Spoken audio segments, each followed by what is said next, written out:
Assalamualaikum warahmatullahi wabarakatuh. Baik, nama saya Fitri Maharani Sakinah, NIM 1913639. Di sini saya akan mempresentasikan hasil dari UAS aplikasi bahasa Inggris saya, yaitu yang pertama tentang terjemahan. Terjemahan tentang teks What is a mountain?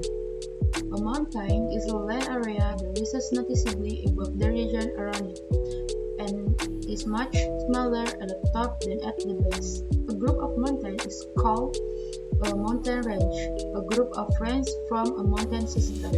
Several systems that are close together and have similar region make up a mountain chain.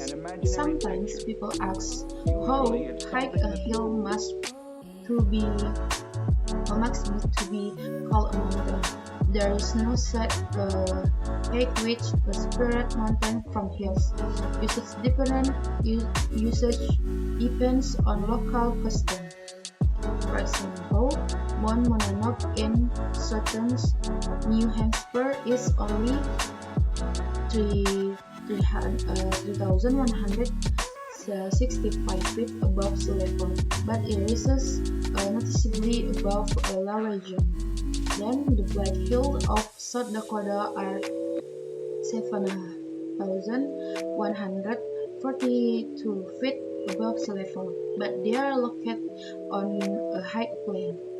And the last, Mauna Loa in Hawaii, measured from its base on the floor of the Pacific Ocean, is 30,000 feet high, although its height above sea level is only 13,675 feet, yang artinya gunung adalah area daratan yang menjulang secara signifikan di atas sekelilingnya dan jauh lebih kecil di bagian atas daripada dasarnya.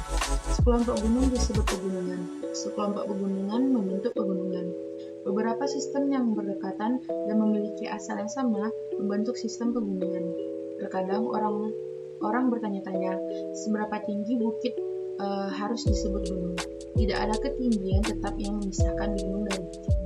Pegunungan tergantung pada kebiasaan setempat. Misalnya, Gunung Monadnock di selatan New Hampshire hanya 3.165 kaki di atas permukaan laut, tetapi naik jauh di atas daratan rendah.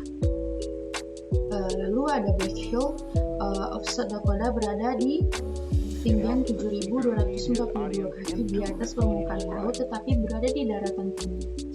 Mauna Loa di Hawaii tingginya 30.000 kaki diukur dari dasar Samudra Pasifik, meskipun hanya 13.675 kaki di atas permukaan laut. Next, main idea. Main idea pada teks ini ada di kalimat pertama, yaitu the mountain is a land area that rises noticeably above the region around it, and is much smaller at the top than at the base. Lalu di kalimat sometimes people ask how high a hill must be called a mountain.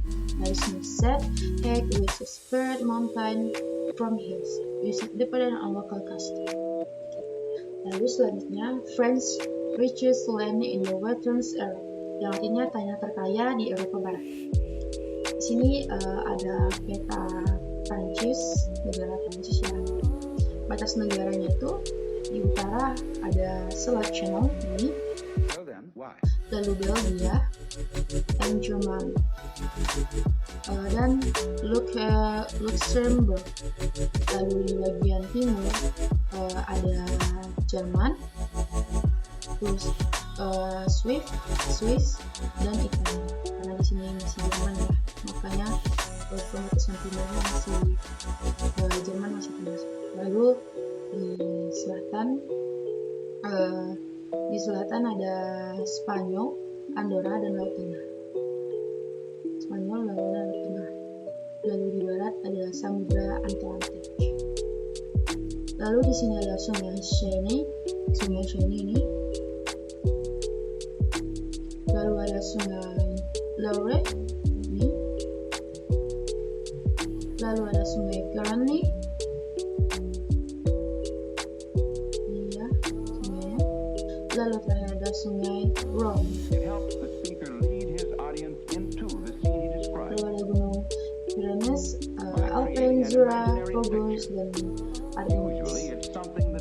Selanjutnya, pengaruh Prancis bagi dunia dalam bidang politik, berkembangnya paham liberalisasi dan nasionalisme ke berbagai penjuru dunia, lahirnya konsep demokrasi dan republik sebagai perkembangan dari semboyan revolusi Prancis, kebebasan, kesetaraan, dan persahabatan. Lalu dihapusnya sistem monarki absolut dan diganti dengan sistem monarki konstitusional. Lalu undang-undang sebagai kekuasaan tertinggi dalam tata pemerintahan. Lalu lahirnya aksi-aksi revolusioner yang membela kepentingan rakyat. Dan terakhir, mendorong terjadinya pergolakan di beberapa negara seperti revolusi dunia, revolusi budak di Karibia, dan masih banyak lainnya. Lalu pengaruh Prancis bagi dunia lainnya dari bidang ekonomi, penghapusan pajak federal, lalu petani menjadi pemilik tanah, lalu perkembangan kapitalisme dan industrialisme, lalu dihapusnya sistem gilde dalam perdagangan dan diganti dengan sistem ekonomi bebas. Lalu pengaruh lainnya yaitu bidang sosial, penghapusan sistem kelas dalam masyarakat dan disusun sistem baru tanpa kelas. Lalu menurunnya jumlah feodalisme di dunia, berkembangnya pendidikan dan pengajaran di seluruh lapisan masyarakat, lalu berkembangnya perjuangan menegakkan hak-hak asasi manusia. Baik, terima kasih. Sekian dari presentasi saya. Apabila ada salah, saya mohon maaf. Akhir, assalamualaikum warahmatullahi wabarakatuh.